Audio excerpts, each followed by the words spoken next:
Hi hello welcome to Ishu and Khushi channel. ನನ್ನ ಗಂಡ ವಿದೇಶದಲ್ಲಿ ಇರುತ್ತಾನೆ. ನಾನು ಮತ್ತೆ ನಮ್ಮ ಅತ್ತೆ ಮಾತ್ರನೇ ಮನೆಯಲ್ಲಿ ಇರುತ್ತೇವೆ. ನಮ್ಮ ಅತ್ತೆ ವಿಧವೆ. ಆಕೆ ಪ್ರತಿದಿನ ಸಾಯಂಕಾಲ ಅಡಿಗೆ ಮಾಡಿಕೊಂಡು ಯಾರಾದರೂ ಅನಾಥರಿಗೆ ಹಂಚಿದರೆ ತೀರಿಕೊಂಡ ನಿಮ್ಮ ಮಾವನವರಿಗೆ ಆತ್ಮಕ್ಕೆ ಶಾಂತಿ ಸಿಗುತ್ತದೆ ಅನ್ನುತ್ತಿದ್ದಳು. ಒಂದು ದಿನ ಅತ್ತೆ ಕಣ್ಣುಗಳು ತಿರುಗಿ ಬಿದ್ದು ಹೋದಳು. ಅತ್ತೆಯನ್ನು ಕರೆದುಕೊಂಡು ಹೋಗಿ ಡಾಕ್ಟರ್ಗೆ ತೋರಿಸಿದರೆ ಡಾಕ್ಟರ್ ಎಲ್ಲ ಪರೀಕ್ಷೆಗಳು ಮಾಡಿ ನಿಮ್ಮ ಅತ್ತೆ ಪ್ರೆಗ್ನೆಂಟ್ ಆಗಿದ್ದಾಳೆ ಅಂದರು. ನಾನು ಅತ್ತೆಗೆ ಏನು ಹೇಳಲಿಲ್ಲ.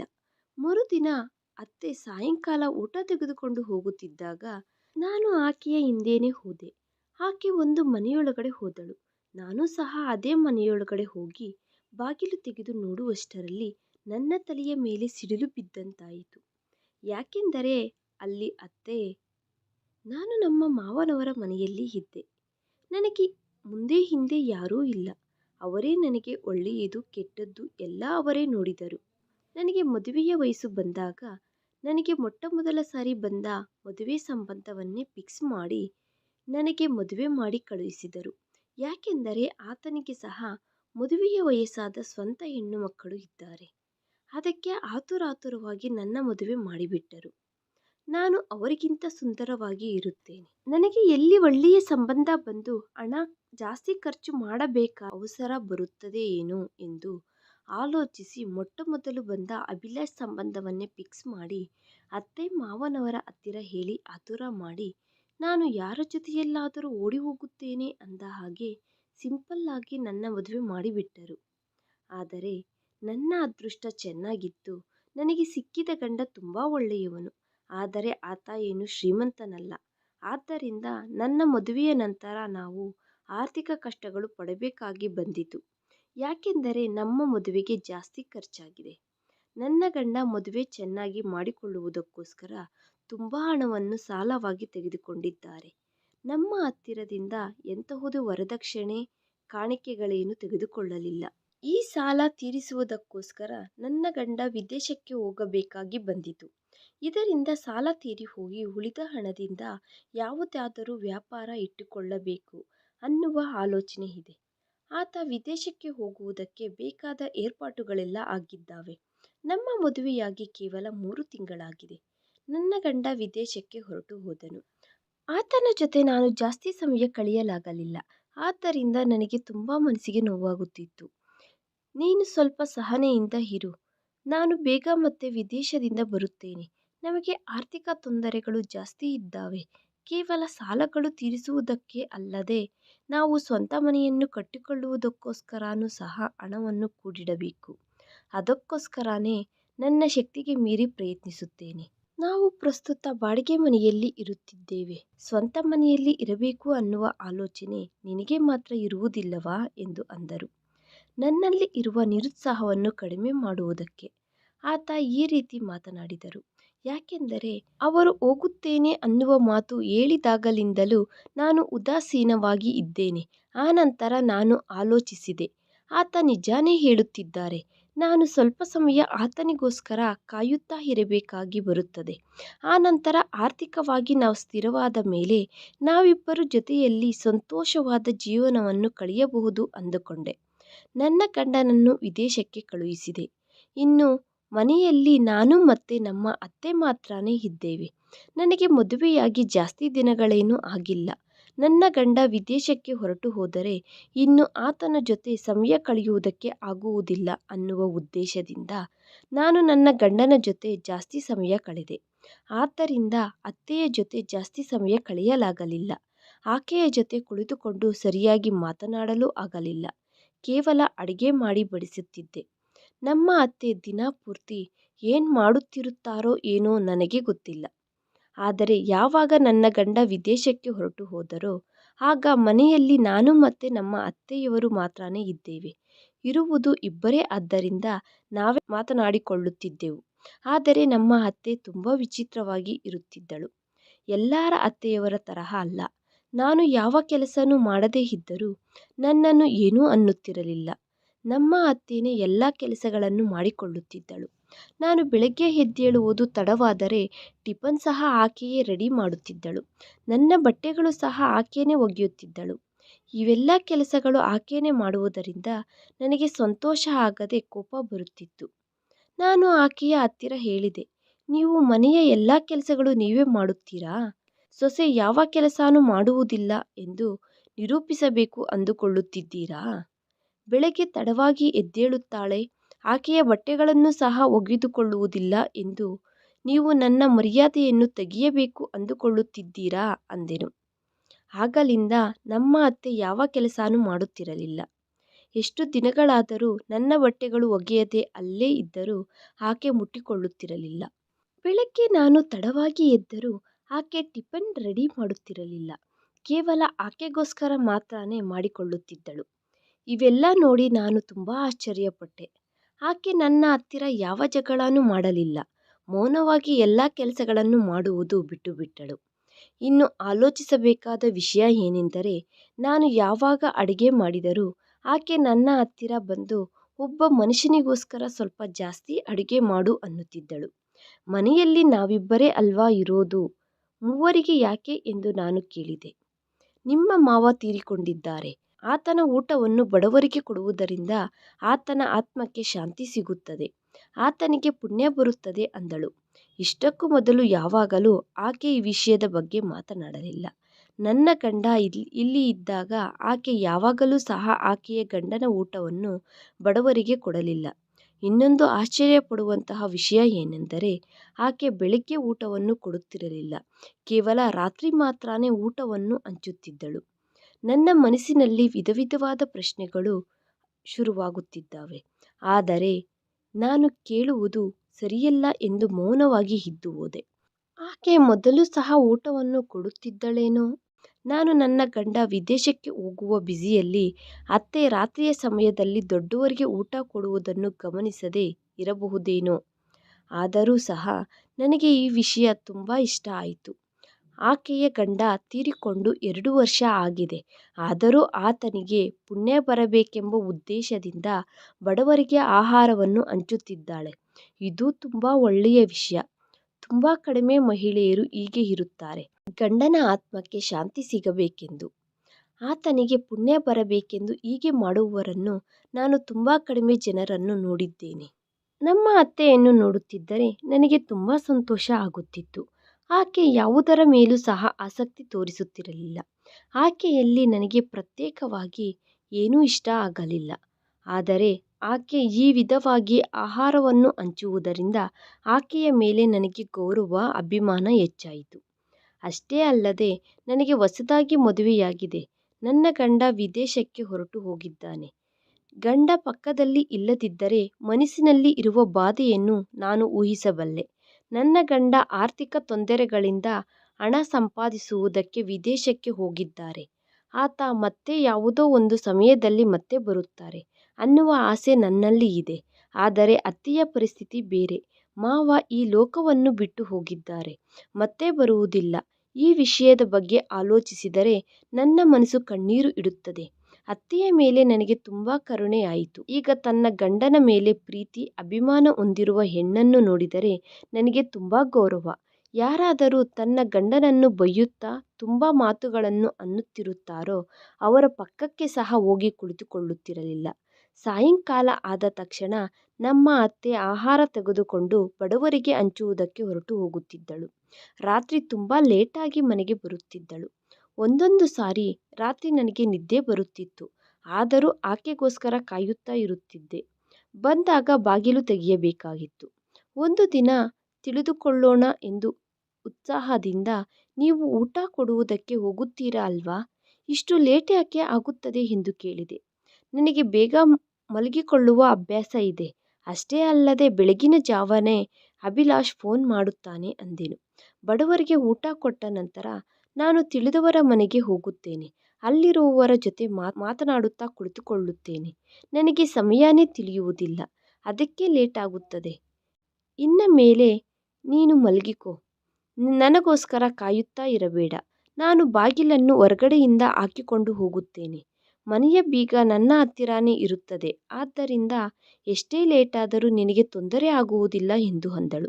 ಆಕೆಯ ಮಾತುಗಳು ಕೇಳಿ ನನಗೆ ಆಕೆಯ ಮೇಲೆ ಅನುಮಾನ ಬಂದಿತು. ಆದರೆ ನನ್ನ ಸಮಸ್ಯೆ ಆದರೆ ತೀರಿ ಹೋಗಿದೆ. ಇನ್ನು ಮೇಲೆ ಪ್ರಶಾಂತವಾಗಿ ಮಲಗಿಕೊಳ್ಳಬಹುದು. ನನ್ನ ಗಂಡನಿಗೆ ಅಲ್ಲಿ ನೈಟ್ ಡ್ಯೂಟಿ. ಅದಕ್ಕೆ ಆತನ ಜೊತೆ ರಾತ್ರಿ ಮಾತನಾಡಲಾಗುವುದಿಲ್ಲ.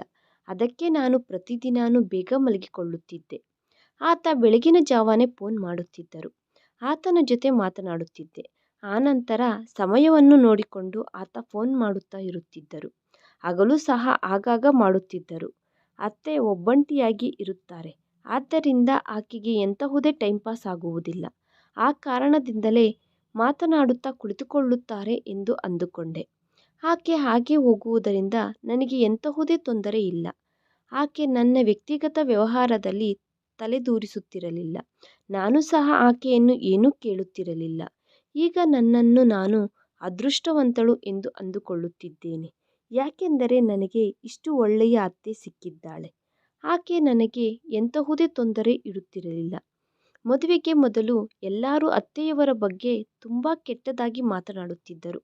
ಅದು ಕೇಳಿಸಿಕೊಂಡಾಗೆಲ್ಲ ನನಗೆ ತುಂಬ ಭಯ ಆಗುತ್ತಿತ್ತು.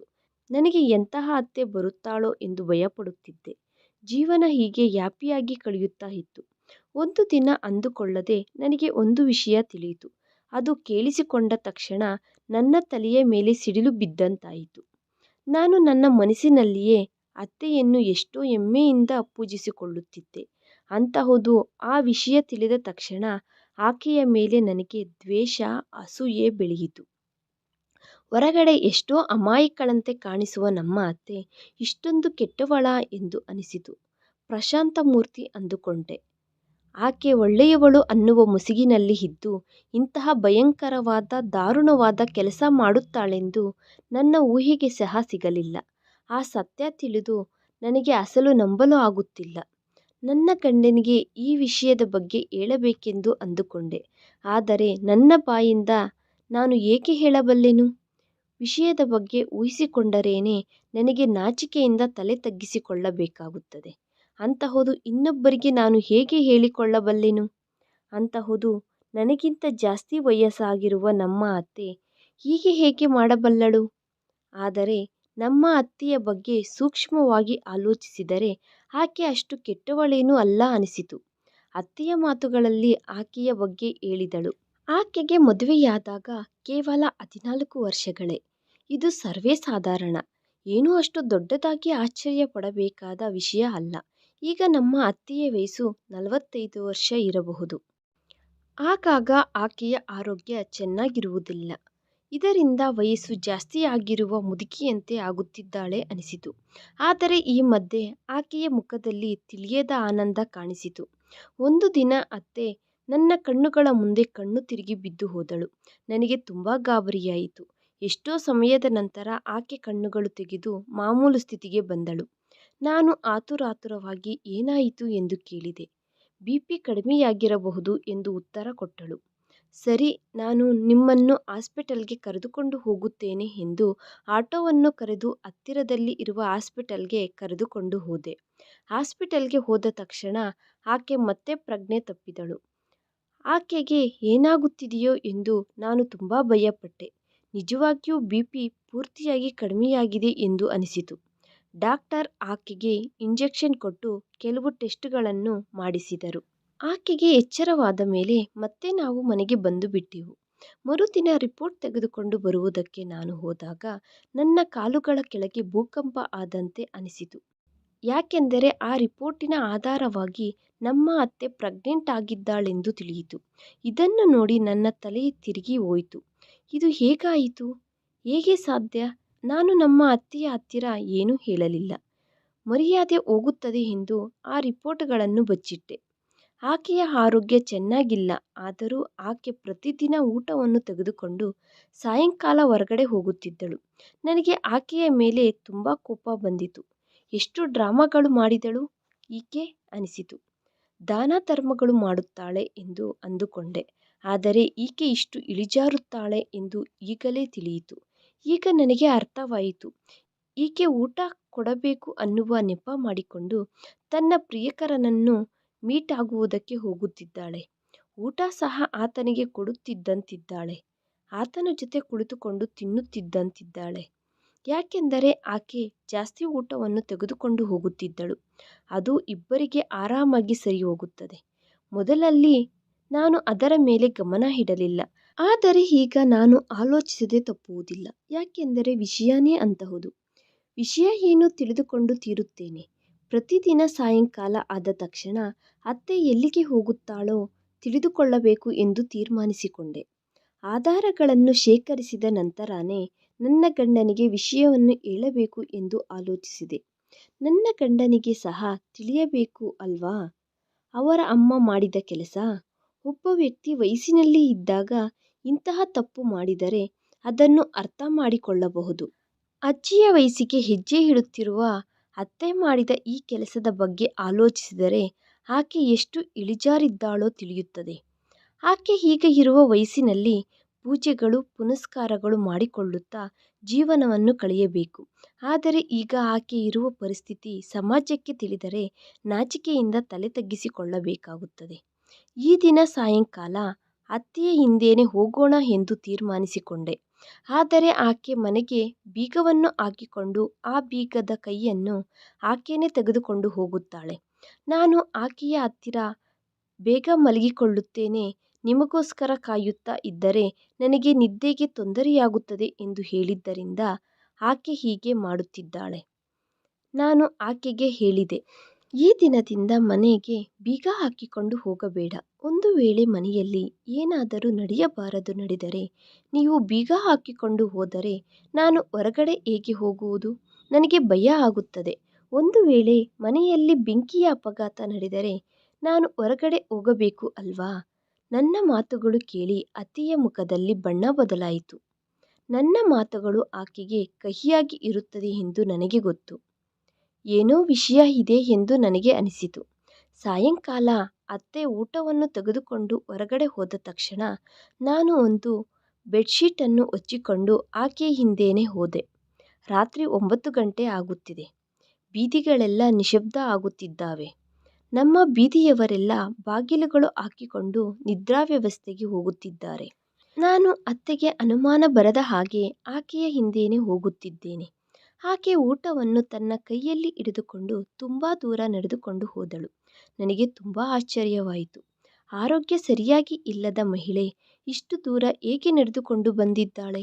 ಅಸಲು ಬರಬೇಕಾದ ಅವಸರ ಏನಿದೆ ಅನಿಸಿತು. ಅಷ್ಟರಲ್ಲಿ ಆಕೆ ಒಂದು ಹಳೆಯ ಮನೆಯೊಳಗಡೆ ಹೋದಳು. ಆ ಮನೆ ತುಂಬ ಹಳೆಯ ಮನೆ. ಯಾವಾಗ ಬಿದ್ದು ಹೋಗುತ್ತದೆಯೋ ತಿಳಿಯದಂತಿದೆ. ಒಳಗಡೆ ಹೋದ ತಕ್ಷಣ ಬಾಗಿಲು ಹಾಕಿಕೊಳ್ಳುತ್ತಾಳೆ ಅಂದುಕೊಂಡೆ. ನಾನು ಹತ್ತಿರಕ್ಕೆ ಹೋಗಿ ಗಮನಿಸಿದೆ. ಅಸಲು ಆ ಬಾಗಿಲಿಗೆ ಬೀಗನೇ ಇಲ್ಲ. ಆ ಮನೆಯ ಬಾಗಿಲು ಮತ್ತು ಗೋಡೆಗಳು ನೋಡಿದರೆ ಗೊತ್ತಾಗುತ್ತದೆ ಆ ಮನೆಯ ದಾರುಣವಾದ ಪರಿಸ್ಥಿತಿ. ನಾನು ಶಬ್ದ ಮಾಡದೆ ಮೆಲ್ಲಗೆ ಆ ಮನೆಯೊಳಗಡೆ ಪ್ರವೇಶಿಸಿದೆ. ನನ್ನ ಅನುಮಾನ ನಿಜವಾಗಿದೆ. ಅತ್ತೆ ಒಬ್ಬ ವ್ಯಕ್ತಿಗೆ ತುಂಬ ಹತ್ತಿರವಾಗಿ ಕುಳಿತುಕೊಂಡು ಇದ್ದಾಳೆ. ಆತನ ಜೊತೆ ತುಂಬ ಸಂತೋಷವಾಗಿ ಮಾತನಾಡುತ್ತಿದ್ದಾಳೆ. ಅಷ್ಟೇ ಅಲ್ಲದೆ ತನ್ನ ಕೈಯಿಂದ ಊಟವನ್ನು ಆತನಿಗೆ ತಿನ್ನಿಸುತ್ತಿದ್ದಾಳೆ. ನಮ್ಮ ಅತ್ತೆ ಇಷ್ಟು ಆನಂದವಾಗಿ ಸಂತೋಷವಾಗಿ ಇರುವುದನ್ನು ನಾನು ಯಾವಾಗಲೂ ನೋಡಲಿಲ್ಲ. ಆ ದೃಶ್ಯವನ್ನು ನೋಡಿ ನನ್ನ ಉಸಿರು ನಿಂತು ಹೋದಂತೆ ಅನಿಸಿತು. ಇದೆಲ್ಲ ಏನು ನಡೆಯುತ್ತಿದೆ? ಅತ್ತೆ ಯಾಕೆ ಹೀಗೆ ಮಾಡುತ್ತಿದ್ದಾಳೆ? ಅಂದರೆ ಅತ್ತೆ ನನಗೆ ಪ್ರತಿದಿನಾನು ಬಡವರಿಗೆ ಊಟ ಕೊಡುತ್ತೇನೆ ಎಂದು ಸುಳ್ಳು ಹೇಳಿ ತಿಳಿಯದ ಒಬ್ಬ ವ್ಯಕ್ತಿಯ ಜೊತೆ ಈ ಮನೆಯಲ್ಲಿ ಕಳೆಯುತ್ತಿದ್ದಾಳೆ. ಆತನಿಗೆ ಊಟ ತಿನ್ನಿಸುವುದೇ ಅಲ್ಲದೆ ಎಷ್ಟೋ ಸಂತೋಷವಾಗಿ ಸಲಿಗೆಯಿಂದ ಮಾತನಾಡುತ್ತಿದ್ದಾಳೆ. ತುಂಬ ಸಮಯ ಆತನ ಜೊತೆ ಕಳೆಯುತ್ತಿದ್ದಾಳೆ. ರಾತ್ರಿ ನಾನು ಮಲಗಿಕೊಂಡ ನಂತರ ಆಕೆ ಮನೆಗೆ ಬರುತ್ತಿದ್ದಾಳೆ. ಯಾಕೆ ತಡ ಎಂದು ಕೇಳಿದರೆ ಆಕೆಗೆ ತಿಳಿದಿರುವವರ ಜೊತೆ ಮಾತನಾಡುತ್ತಾ ಕುಳಿತುಕೊಂಡಿರುತ್ತೇನೆ ಎಂದು ಹೇಳುತ್ತಾಳೆ. ನನಗೆ ಎಷ್ಟು ಬುದ್ಧಿ ಕಡಿಮೆ! ಆಕೆ ಹೇಳಿದ ವಿಷಯಗಳನ್ನೆಲ್ಲ ಆಲೋಚಿಸದೆ ಕುರುಡಿಯಂತೆ ನಂಬಿ ಆಕೆಯನ್ನು ಒಬ್ಬ ಒಳ್ಳೆ ಮಹಿಳೆ ಎಂದು ಗಂಡನಿಗೆ ಎಷ್ಟೋ ನಂಬಕಸ್ತಳು. ತನ್ನ ಗಂಡನ ಪುಣ್ಯಕ್ಕೋಸ್ಕರ ಬಡವರಿಗೆ ಊಟ ಇಡುತ್ತಿದ್ದಾಳೆ ಎಂದು ಆಕೆಯ ಬಗ್ಗೆ ಹೆಮ್ಮೆಯಿಂದ ಅಂದುಕೊಂಡೆ. ಆದರೆ ಈಗ ಊಟ ತಿನ್ನಿಸುವುದೇ ಅಲ್ಲ, ಮಾತುಗಳು ಸಹ ನಡೆಯುತ್ತಿದ್ದಾವೆ. ಅಷ್ಟೇ ಅಲ್ಲದೆ ಅದಕ್ಕೆ ಮೀರಿದ್ದು ತಿಳಿಯದ ಒಬ್ಬ ವ್ಯಕ್ತಿಯಿಂದ ಪ್ರೆಗ್ನೆಂಟ್ ಆಗಿದ್ದಾಳೆ. ಈಗ ನನಗೆ ಪೂರ್ತಿಯಾಗಿ ಅರ್ಥ ಆಗಿದೆ. ನಮ್ಮ ಅತ್ತೆಗೆ ಈತನ ಜೊತೆ ಶಾರೀರಿಕ ಸಂಬಂಧ ಇರಬಹುದು. ಅದಕ್ಕೆ ಆಕೆ ಊಟ ಕೊಡಬೇಕು ಅನ್ನುವ ಕಾರಣದಿಂದ ಇಲ್ಲಿಗೆ ಬಂದಿದ್ದಾಳೆ. ಆ ವ್ಯಕ್ತಿ ಯಾರು? ನನಗೆ ಗೊತ್ತಿಲ್ಲ. ಈಗ ಅವರ ಮುಂದಕ್ಕೆ ಹೋಗಿ ಅವರ ವ್ಯಕ್ತಿತ್ವವನ್ನು ತೋರಿಸಿ ಚೆನ್ನಾಗಿ ಬೈಯಬೇಕು ಅಂದುಕೊಂಡೆ. ಆದರೆ ಅವರಿಬ್ಬರು ಮತ್ತೆ ನನ್ನ ಮೇಲೆ ದಾಳಿ ಮಾಡುತ್ತಾರೇನೋ ಎಂದು ಭಯ ಆಯಿತು. ಅಷ್ಟೇ ಅಲ್ಲದೆ ನಾನು ಮನೆಗೆ ಬೀಗ ಹಾಕುವುದನ್ನು ಮರೆತು ಬಂದಿದ್ದೇನೆ. ಮನೆಯ ಒಳಗಡೆ ಕಳ್ಳರು ಬರುತ್ತಾರೇನೋ ಎಂದು ಭಯ ಸಹ ಆಗುತ್ತಿದೆ. ನನ್ನ ಮನಸ್ಸಿನಲ್ಲಿ ಯಾವಾಗ ಕಳ್ಳರ ಬಗ್ಗೆ ಆಲೋಚನೆ ಬಂದಿತೋ ನಾನು ತಕ್ಷಣ ಹಿಂದಕ್ಕೆ ಬಂದುಬಿಟ್ಟೆ. ಯಾಕೆಂದರೆ ಅಲ್ಲಿ ರೂಮಿನಲ್ಲಿ ನನ್ನ ಬಂಗಾರದ ಒಡವೆಗಳು ಮತ್ತು ಬೆಲೆ ಬಾಳುವ ಸಾಮಾನುಗಳು ಸಹ ಇದ್ದಾವೆ. ಆಲೋಚಿಸಿ ನನಗೆ ಹುಚ್ಚು ಹಿಡಿದಂತೆ ಅನಿಸುತ್ತಿದೆ. ಅತ್ತೆ ಮನೆಗೆ ಬಂದಾಗ ನನ್ನ ಮನಸ್ಸಿನಲ್ಲಿ ಇರುವುದೆಲ್ಲ ಆಕೆಗೆ ಹೇಳಬೇಕು ಅಂದುಕೊಂಡೆ. ಅಲ್ಲಿ ತಿಳಿಯದ ಒಬ್ಬ ವ್ಯಕ್ತಿ ಇದ್ದಿದ್ದರಿಂದ ಅವರು ಏನಾದರೂ ಮಾಡುತ್ತಾರೇನೋ ಅನ್ನುವ ಭಯದಿಂದ ನಾನು ಏನು ಮಾತನಾಡದೆ ಮೌನವಾಗಿ ಬಂದುಬಿಟ್ಟೆ. ಆದರೆ ಮನೆಯಲ್ಲಿ ಆಕೆ ಒಬ್ಬಳೇ ಇರುತ್ತಾಳೆ. ಆದ್ದರಿಂದ ನನಗೇನೂ ಭಯ ಇಲ್ಲ. ಆಕೆಯಿಂದ ಸತ್ಯವನ್ನು ಹೊರತರಬೇಕು ಅಂದುಕೊಂಡೆ. ಅತ್ತೆ ಮನೆಗೆ ಮತ್ತೆ ಬರುವಷ್ಟರಲ್ಲಿ ನಾನು ಎಚ್ಚರದಿಂದ ಇರುವುದನ್ನು ನೋಡಿ ಆಶ್ಚರ್ಯಪಟ್ಟಳು. ನೀನು ಇನ್ನೂ ಮಲಗಿಕೊಳ್ಳಲಿಲ್ಲವಾ? ಯಾಕೆ ಎಚ್ಚರದಿಂದ ಇದ್ದೀಯಾ ಎಂದು ಕೇಳಿದಳು. ನನಗೆ ತುಂಬ ಕೋಪ ಬಂದಿತು. ಯಾವ ಅತ್ತೆಯಾದರೂ ಇಷ್ಟೊಂದು ಇಳಿಜಾರುವ ಕೆಲಸ ಮಾಡಿದರೆ ಯಾವ ಸೊಸೆಗೆ ಆಗಲಿ ಹೇಗೆ ನಿದ್ದೆ ಬರುತ್ತದೆ ಅಂದೆ. ನನ್ನ ಮಾತುಗಳು ಕೇಳಿ ಅತ್ತೆ ಆಶ್ಚರ್ಯವಾದ ನೋಟದಿಂದ ನೋಡಿದಳು. ನೀವು ನನ್ನನ್ನು ಹಾಗೆ ನೋಡಬೇಡಿ. ನನಗೆ ಎಲ್ಲ ಸತ್ಯಗಳು ತಿಳಿದಿದ್ದಾವೆ. ನೀವು ಊಟ ಕೊಡುವುದಕ್ಕೆ ಎಲ್ಲಿಗೆ ಹೋಗುತ್ತೀರೋ, ಯಾರನ್ನು ಮೀಟ್ ಆಗುತ್ತೀರೋ ನನಗೆ ಎಲ್ಲ ತಿಳಿದಿದೆ. ಹಾಗೆ ನಿಮ್ಮ ಹೊಟ್ಟೆಯಲ್ಲಿ ಯಾರ ಮಗು ಬೆಳೆಯುತ್ತಿದೆಯೋ ಎಂದು ಅನ್ನುತ್ತಿದ್ದ ಹಾಗೆ ಏನು ಮಾತನಾಡುತ್ತಿದ್ದೀಯ ನೀನು ಎಂದು ಕೋಪದಿಂದ ಕಿರಿಚಿದಳು ಅತ್ತೆ. ನಾನು ಮೆಡಿಕಲ್ ರಿಪೋರ್ಟನ್ನು ಆಕೆಯ ಮುಖದ ಮೇಲೆ ಬಿಸರಿದೆ. ನಾನು ಇದೆಲ್ಲ ಯಾವ ಸಾಕ್ಷಿಗಳೂ ಇಲ್ಲದೆ ಹೇಳುತ್ತಿಲ್ಲ. ನೋಡಿ ಸಾಕ್ಷಿಗಳು, ನಿಮ್ಮ ಮೆಡಿಕಲ್ ರಿಪೋರ್ಟ್. ಅದರಲ್ಲಿ ಎಲ್ಲ ಡೀಟೇಲ್ ಆಗಿ ಇದೆ. ನೀವು ಪ್ರೆಗ್ನೆಂಟ್ ಆದಂತೆ. ನೀವು ಈಗಲೂ ಸಹ ನಿಮ್ಮ ಹೊಟ್ಟೆಯಲ್ಲಿ ಬೆಳೆಯುತ್ತಿರುವ ಮಗುವಿಗೆ ಕಾರಣ ಯಾರೋ ಅವರನ್ನು ಮಾತನಾಡಿಸಿಕೊಂಡು ಬರುತ್ತಿದ್ದೀರಾ. ಅತ್ತೆ ರಿಪೋರ್ಟ್ಗಳನ್ನು ತೆಗೆದುಕೊಂಡು ನೋಡಿ, ಇದೆಲ್ಲ ಸುಳ್ಳು, ಎಲ್ಲೋ ತಪ್ಪು ನಡೆದಿದೆ ಅಂದಳು. ರಿಪೋರ್ಟ್ಗಳು ತಪ್ಪು ಅಂದರೆ ನಾನು ನಂಬುತ್ತೇನೆ. ಆದರೆ ನೀವು ರಾತ್ರಿಯ ತನಕ ಕುಳಿತುಕೊಂಡು ಮಾತನಾಡುವ ಆ ವ್ಯಕ್ತಿ ಯಾರು? ನಿಮ್ಮ ಗಂಡನಿಗೆ ಪುಣ್ಯ ಬರುತ್ತದೆ ಎಂದು ಹೇಳಿ ಬೇರೆ ವ್ಯಕ್ತಿಯ ಹತ್ತಿರ ಇದ್ದು ಆತನಿಗೆ ಊಟ ತಿನ್ನಿಸುತ್ತಾ ಆತನ ಸೌಕರ್ಯಗಳನ್ನು ನೋಡುವ ನಿಮಗೆ ನಾಚಿಕೆ ಇಲ್ಲವಾ? ಯಾರು ಆ ವ್ಯಕ್ತಿ? ನೀವು ಇಷ್ಟು ಹೊತ್ತು ನಗುತ್ತಾ ಮಾತನಾಡಿಕೊಂಡು ಸಮಯ ಕಳೆದು ಬಂದಿದ್ದೀರಲ್ವಾ? ನಿಮಗೆ ಅಸಲು ಸ್ವಲ್ಪವಾದರೂ ನಾಚಿಕೆ ಇದೆಯಾ? ನನ್ನ ಗಂಡನ ಮರ್ಯಾದೆಯೆಲ್ಲ ತೆಗೆದಿದ್ದೀರಾ. ನೀವು ಮಾಡಿದ ಈ ದರಿದ್ರದ ಕೆಲಸದಿಂದ ನನ್ನ ಗಂಡ ಈ ಸಮಾಜಕ್ಕೆ ಮುಖ ಹೇಗೆ ತೋರಿಸುತ್ತಾರೆ? ಮುದುಕರ ವಯಸ್ಸಿನೊಳಗಡೆ ಹೆಜ್ಜೆ ಇಡುತ್ತಿರುವ ನೀವು ಈಗ ಪ್ರೆಗ್ನೆಂಟ್ ಆಗಿದ್ದೀರಾ. ಈ ವಿಷಯವನ್ನು ಸಮಾಜ ಯಾವ ವಿಧವಾಗಿ ತೆಗೆದುಕೊಳ್ಳುತ್ತದೆ? ಆ ವಿಷಯ ಸಹ ನೀವು ಆಲೋಚಿಸಲಿಲ್ಲವಾ? ಮಾವನವರು ಬದುಕಿದ್ದರೆ ವಿಷಯ ಬೇರೆ. ಮೊದಲು ಎಲ್ಲರೂ ಮಾತನಾಡಿಕೊಳ್ಳುತ್ತಾರೆ, ನಂತರ ಮಾಮೂಲಿ ಎಂದು ಬಿಟ್ಟು ಬಿಡುತ್ತಾರೆ. ಆದರೆ ಈಗ ಆ ಪರಿಸ್ಥಿತಿ ಇಲ್ಲ. ಸಮಾಜ ನಿಮ್ಮ ಮಗನನ್ನು ಪ್ರಶ್ನಿಸಿದರೆ ಆತ ಏನೆಂದು ಉತ್ತರ ಹೇಳಬಲ್ಲನು? ಮನೆಯಲ್ಲಿರುವ ಅಕ್ಕ ತಂಗಿ ಇಂತಹ ಕೆಲಸ ಮಾಡಿದರೆ ನಾಚಿಕೆಯಿಂದ ಅವರು ತಲೆ ತಗ್ಗಿಸಿಕೊಂಡು ಇರುತ್ತಾರೆ. ಅಂತಹುದು ಈಗ ಒಬ್ಬ ಯುಕ್ತ ವಯಸ್ಸಿನಲ್ಲಿ ಇರುವ ವ್ಯಕ್ತಿಯ ತಾಯಿ ಇಂತಹ ಪರಿಸ್ಥಿತಿಯಲ್ಲಿ ಇದ್ದರೆ ಸಮಾಜ ಏನು ಹೇಳುತ್ತದೆ? ನನ್ನ ಗಂಡನ ಮರ್ಯಾದೆ ಹೋಗಿ ತಲೆ ಎತ್ತಿಕೊಳ್ಳಲಾಗದೆ ಪ್ರಾಣವನ್ನೇ ತೆಗೆದುಕೊಂಡು ಬಿಡುತ್ತಾರೆ. ನಾನು ನನ್ನ ಮನಸ್ಸಿನಲ್ಲಿ ಇರುವ ಭಾರ ಎಲ್ಲ ಆಕೆಯ ಮುಂದೆ ಇಳಿಸಿಕೊಂಡು ಬಿಟ್ಟೆ. ನೀನು ತಪ್ಪಾಗಿ ಅಂದುಕೊಳ್ಳುತ್ತಿದ್ದೀಯಾ? ಆ ವ್ಯಕ್ತಿ ನನ್ನ ತಮ್ಮ. ಆತನನ್ನು ಕೆಲವರು ಜಮೀನ್ದಾರರು ಕಳ್ಳತನದ ಕೇಸಲ್ಲಿ ಸಿಲುಕಿಸಿದ್ದಾರೆ. ಆತನು ಪೊಲೀಸರಿಂದ ತಪ್ಪಿಸಿಕೊಂಡು ಆ ಹಳೆಯ ಮನೆಯಲ್ಲಿ ಬಚ್ಚಿಟ್ಟುಕೊಂಡಿದ್ದಾನೆ. ಆತನಿಗೆ ನಾನು ಪ್ರತಿದಿನ ಊಟ ತೆಗೆದುಕೊಂಡು ಹೋಗುತ್ತೇನೆ. ನಿನಗೆ ಏನೆಂದು ಉತ್ತರ ಹೇಳಬೇಕು? ನೀನು ನನ್ನ ಬಗ್ಗೆ ಏನೆಂದುಕೊಳ್ಳುತ್ತಿದ್ದೀಯಾ? ಬೇರೆ ದಾರಿ ಇಲ್ಲದ ಪರಿಸ್ಥಿತಿಯಲ್ಲಿ ನಿನಗೆ ಸುಳ್ಳು ಹೇಳಬೇಕಾಗಿ ಬಂದಿತು. ಅದಕ್ಕೆ ನಾನು ಊಟವನ್ನು ಹಂಚಿದರೆ ಪುಣ್ಯ ಬರುತ್ತದೆ ಎಂದು ಹೇಳಿ ನಿನ್ನ ಹತ್ತಿರ ಸುಳ್ಳು ಹೇಳಬೇಕಾಗಿ ಬಂದಿತು. ಮತ್ತೆ ನೀವು ನನ್ನ ಹತ್ತಿರ ಸುಳ್ಳು ಹೇಳಿದರೆ ಈ ರಿಪೋರ್ಟ್ ಆದರೆ ಸುಳ್ಳು ಅಲ್ಲ ಅಲ್ವಾ? ಅದೇ ವಿಧವಾಗಿ ಆ ವ್ಯಕ್ತಿ ನಿಮ್ಮ ತಮ್ಮ ಅಲ್ಲ. ಸಮಯ ಬಂದಾಗ ಪ್ರತಿಯೊಬ್ಬರು ಹೀಗೆ ಅಣ್ಣ ತಮ್ಮ ಎಂದು ಸುಳ್ಳು ಹೇಳುತ್ತಾರೆ. ನಿಮಗೆ ಇಷ್ಟು ದೊಡ್ಡ ತಮ್ಮ ಇದ್ದರೆ ಆತನಿಗೆ ನೀವೇ ಊಟ ತಿನ್ನಿಸಬೇಕಾ? ಇಂತಹ ಕೆಲಸಗಳು ಹೆಣ್ಣು ತನ್ನ ಪ್ರಿಯಕರನ ಜೊತೆ ಮಾತ್ರನೇ ಮಾಡಬಲ್ಲಳು. ಹೀಗೆ ವ್ಯವಹರಿಸುವ ನಿಮ್ಮ ಮಧ್ಯೆ ಎಂತಹ ಸಂಬಂಧ ಇರುತ್ತದೆಯೋ ಗುರುತಿಸಲಾಗದಷ್ಟು ಹುಚ್ಚಿಯಲ್ಲ ನಾನು. ಆತನು ಸಮಾಜದಿಂದ ಬಚ್ಚಿಟ್ಟುಕೊಂಡು ಇರಬಹುದು, ಆದರೆ ಆತನು ನಿಮ್ಮ ತಮ್ಮ ಮಾತ್ರ ಅಲ್ಲ. ಆತನು ನಿಮ್ಮ ಪ್ರಿಯಕರನೇ ಎಂದು ನಾನು ನನಗೆ ಇಷ್ಟ ಬಂದಂತೆ ಮಾತನಾಡುತ್ತಾ ಇದ್ದೇನೆ. ಕೆಲವು ಸಂದರ್ಭಗಳಲ್ಲಿ ಏನು ಮಾತನಾಡುತ್ತಿದ್ದೇನೋ ಏನೋ ನನಗೇ ಗೊತ್ತಾಗುತ್ತಿಲ್ಲ. ಅಷ್ಟರಲ್ಲಿ ನನ್ನ ಫೋನ್ ರಿಂಗ್ ಆಯಿತು. ಆ ಫೋನ್ ಮಾಡಿ ಹೇಳಿದ ಮಾತುಗಳು ಕೇಳಿದ ನನಗೆ ಆಕಾಶ ತಲೆಯ ಮೇಲೆ ಬಿದ್ದಂತಾಯಿತು. ನಾನು ಆಶ್ಚರ್ಯವಾಗಿ ನಮ್ಮ ಅತ್ತೆಯ ಮುಖವನ್ನು ನೋಡಿದೆ. ಫೋನ್ ನನ್ನ ಕೈಯಿಂದ ಜಾರಿ ಕೆಳಗೆ ಬಿದ್ದು ಹೋಯಿತು. ಅತ್ತೆ ನನ್ನನ್ನು ಆಶ್ಚರ್ಯವಾಗಿ ನೋಡುತ್ತಾ, ಯಾರ ಫೋನ್ ಅದು? ಏನು ನಡೆಯಿತು? ನನ್ನ ಮಗ ಚೆನ್ನಾಗಿಯೇ ಇದ್ದಾನೆ ಅಲ್ವಾ? ನೀನು ಯಾಕೆ ಇಷ್ಟು ಗಾಬರಿ ಪಡುತ್ತಿದ್ದೀಯಾ ಹೇಳು ಎಂದು ಕೇಳಿದಳು. ನಾನು ಅತ್ತೆಗೆ ಏನೂ ಹೇಳದೆ ನನ್ನ ರೂಮಿನೊಳಗಡೆ ಬಂದು ಬಾಗಿಲು ಹಾಕಿಕೊಂಡು ಎದೆ ಹೊಡೆದು ಹೋಗುವ ಹಾಗೆ ಅಳುತ್ತಾ ಇದ್ದೆ. ನಮ್ಮ ಅತ್ತೆ ಬಾಗಿಲು ಹೊಡೆಯುತ್ತಲೇ ಇದ್ದಾಳೆ. ಯಾರ ಫೋನ್ ತಾಯಿ ಅದು? ಏನು ನಡೆಯಿತು? ಯಾಕೆ ಅಳುತ್ತಿದ್ದೀಯಾ? ಆದರೆ ನಮ್ಮ ಅತ್ತೆಗೆ ಏನು ಹೇಳಬಲ್ಲೆನು? ನಮ್ಮ ಅತ್ತೆಗೆ ಎಲ್ಲಿ ಟೆಸ್ಟ್ಗಳು ಮಾಡಿಸಿದೆವೋ ಅಲ್ಲಿಂದ ಫೋನ್ ಬಂದಿದೆ. ಆ ಲ್ಯಾಬ್ ಅವನು ನನ್ನ ಹತ್ತಿರ ಏನು ಹೇಳಿದನೆಂದರೆ, ಹೆಸರುಗಳು ಒಂದೇ ಇದ್ದಿದ್ದರಿಂದ ರಿಪೋರ್ಟ್ಗಳು ಬದಲಾಗಿದ್ದಾವೆ. ನಿಮ್ಮ ಅತ್ತೆಯ ರಿಪೋರ್ಟ್ಗಳು ಬೇರೆ ವ್ಯಕ್ತಿಗೆ ಹೊರಟು ಹೋಗಿದ್ದಾವೆ. ಅವರ ರಿಪೋರ್ಟ್ಗಳು ನೀವು ತೆಗೆದುಕೊಂಡು ಹೋಗಿದ್ದೀರಿ. ನಿಮ್ಮ ಹತ್ತಿರ ಇರುವ ರಿಪೋರ್ಟ್ಗಳು ಹೊಸದಾಗಿ ಮದುವೆಯಾಗಿರುವ ಜೋಡಿಗೆ ಸಂಬಂಧಿಸಿದ್ದು. ಆ ಹೆಸರು ಸಹ ನಿಮ್ಮ ಅತ್ತೆಯ ಹೆಸರೇ. ಆಕೆ ಈಗ ಪ್ರೆಗ್ನೆಂಟ್. ನಿಮ್ಮ ಅತ್ತೆಯ ರಿಪೋರ್ಟ್ಗಳು ನನ್ನ ಹತ್ತಿರ ಇದ್ದಾವೆ. ಈ ರಿಪೋರ್ಟ್ಗಳ ಆಧಾರವಾಗಿ ನಿಮ್ಮ ಅತ್ತೆಗೆ ಕ್ಯಾನ್ಸರ್ ಇದೆ. ಅದು ಸಹ ತುಂಬ ಅಡ್ವಾನ್ಸ್ ಸ್ಟೇಜ್ನಲ್ಲಿ ಇದೆ. ಈ ಮಾತುಗಳು ಕೇಳಿದ ನನ್ನ ಹೃದಯ ಒಡೆದು ಹೋದಂತಾಯಿತು. ನಾನು ನಮ್ಮ ಅತ್ತೆಗೆ ಏನೂ ಹೇಳಲಿಲ್ಲ. ಆಕೆಗೆ ಏನೆಂದು ಮುಖ ತೋರಿಸಲಿ? ಇಷ್ಟು ಹೊತ್ತಿನ ತನಕ ಆಕೆಯ ವ್ಯಕ್ತಿತ್ವದ ಮೇಲೆ ಬೆರಳೆತ್ತಿ ತೋರಿಸುತ್ತಾ ತುಂಬ ಮಾತುಗಳು ಬೈದೆ. ಆಕೆಗೆ ಈಗ ಬದುಕುವುದಕ್ಕೆ ಸಮಯನೇ ಇಲ್ಲ. ನಾನು ಯಾವ ಮುಖ ಇಟ್ಟುಕೊಂಡು ಆಕೆಯನ್ನು ಕ್ಷಮಾಪಣೆ ಕೇಳಬೇಕು? ಸ್ವಲ್ಪ ಹೊತ್ತಿಗೆ ನಾನು ಬಾಗಿಲು ತೆಗೆದು ಎದುರುಗಡೆ ಇರುವ ನಮ್ಮ ಅತ್ತೆಯನ್ನು ತಬ್ಬಿಕೊಂಡು ಬಿಕ್ಕಿ ಬಿಕ್ಕಿ ಅಳುತ್ತಾ ಆಕೆಯ ಕಾಲುಗಳನ್ನು ಹಿಡಿದುಕೊಂಡು ಕೇಳಿಕೊಳ್ಳುತ್ತಾ, ನನ್ನನ್ನು ಕ್ಷಮಿಸಿ ಅತ್ತೆ ಎಂದು ಕೇಳಿಕೊಂಡೆ.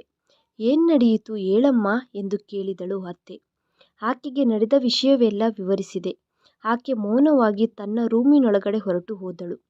ಆ ದಿನದ ನಂತರ ಆಕೆಯ ಆರೋಗ್ಯ ಇನ್ನೂ ಕೆಡಲು ಪ್ರಾರಂಭಿಸಿತು. ಆಕೆಯ ಕಣ್ಣುಗಳಲ್ಲಿ ಯಾವಾಗಲೂ ನನ್ನ ಮೇಲೆ ಕೋಪ ಇರುತ್ತಿತ್ತು. ಆದರೆ ಯಾವಾಗಲೂ ನನ್ನನ್ನು ಒಂದು ಮಾತು ಸಹ ಬೈಯಲಿಲ್ಲ. ಆ ವ್ಯಕ್ತಿ ನಿಜವಾಗಿಯೂ ಅತ್ತೆಗೆ ತಮ್ಮ. ಆತನು ಪೊಲೀಸರಿಂದ ತಪ್ಪಿಸಿಕೊಂಡು ಓಡಾಡುತ್ತಿದ್ದಾರೆ. ಒಂದು ಚಿಕ್ಕ ಅಪಾರ್ಥದಿಂದ ಕುಟುಂಬವನ್ನು ನಾಶ ಮಾಡಿದೆ. ಕೆಲವು ತಿಂಗಳುಗಳ ನಂತರ ನಮ್ಮ ಅತ್ತೆ ಈ ಲೋಕವನ್ನು ಬಿಟ್ಟು ಹೊರಟು ಹೋದಳು. ಆದರೆ ನಾನು ಯಾವತ್ತಿಗೂ ನನ್ನನ್ನು ನಾನು ಕ್ಷಮಿಸಿಕೊಳ್ಳಲಾಗುವುದಿಲ್ಲ. ಯಾಕೆಂದರೆ ಆಕೆಯ ಕೊನೆಯ ಕ್ಷಣಗಳಲ್ಲಿ ಆಕೆಯನ್ನು ಅಪಾರ್ಥ ಮಾಡಿಕೊಂಡು ತುಂಬ ಮಾತುಗಳು ಅಂದೆ. ನಾನು ದೊಡ್ಡ ಮನಸ್ಸು ಮಾಡಿಕೊಂಡು ಆಕೆಯ ಮಾತುಗಳನ್ನು ಪ್ರಶಾಂತವಾಗಿ ಕೇಳಿ ಅರ್ಥ ಮಾಡಿಕೊಂಡಿದ್ದರೆ ಚೆನ್ನಾಗಿತ್ತು. ನಿಜವಾಗಿಯೂ ನಿಮ್ಮ ರಿಪೋರ್ಟ್ನಲ್ಲಿ ತಪ್ಪು ಇದೆ ಎಂದು ಹೇಳಿ ಒಂದನ್ನು 2 ಬಾರಿ ಚೆಕ್ ಮಾಡಬೇಕಾಗಿತ್ತು. ಲ್ಯಾಬ್ ಅವರನ್ನು ಪ್ರಶ್ನಿಸಬೇಕಾಗಿತ್ತು. ಆದರೆ ನಾನು ಇವನ್ನು ಏನೂ ಮಾಡದೆ ಆತುರದಿಂದ ಕಣ್ಣಿಗೆ ಕಾಣಿಸಿದ್ದು ನಿಜ ಅಂದುಕೊಂಡು ನಂಬಿದೆ. ಒಂದು ಕ್ಷಣ ಆ ರಿಪೋರ್ಟ್ಗಳ ಬಗ್ಗೆ ಆಲೋಚಿಸಿದ್ದರೆ ಚೆನ್ನಾಗಿತ್ತು. ನಾನು ಆ ರಿಪೋರ್ಟ್ ತೆಗೆದುಕೊಂಡು ಹೋಗಿ ಡಾಕ್ಟರ್ ಹತ್ತಿರ ಮಾತನಾಡಬೇಕಾಗಿತ್ತು. ಆಕಸ್ಮಿಕವಾಗಿ ನಾನು ಜೀವನದಲ್ಲಿ ಎಷ್ಟು ದೊಡ್ಡ ತಪ್ಪು ಮಾಡಿದೆನೋ ಎಂದು ಅನಿಸಿತು. ಜೀವನದ ಪೂರ್ತಿ ನನ್ನನ್ನು ನಾನು ಕ್ಷಮಿಸಿಕೊಳ್ಳಲಾಗುವುದಿಲ್ಲ. ಈ ವಿಡಿಯೋವನ್ನು ಕೊನೆಯ ತನಕ ನೋಡಿದ್ದಕ್ಕೆ ಧನ್ಯವಾದಗಳು. ಈ ವಿಡಿಯೋ ನಿಮಗೆ ಇಷ್ಟವಾಗಿದ್ದರೆ ಪ್ಲೀಸ್ ಲೈಕ್ ಮಾಡಿ, ಶೇರ್ ಮಾಡಿ, ಸಬ್ಸ್ಕ್ರೈಬ್ ಮಾಡ್ಕೊಳ್ಳೋದು ಮಾತ್ರ ಮರಿಬೇಡಿ. Thanks for watching video.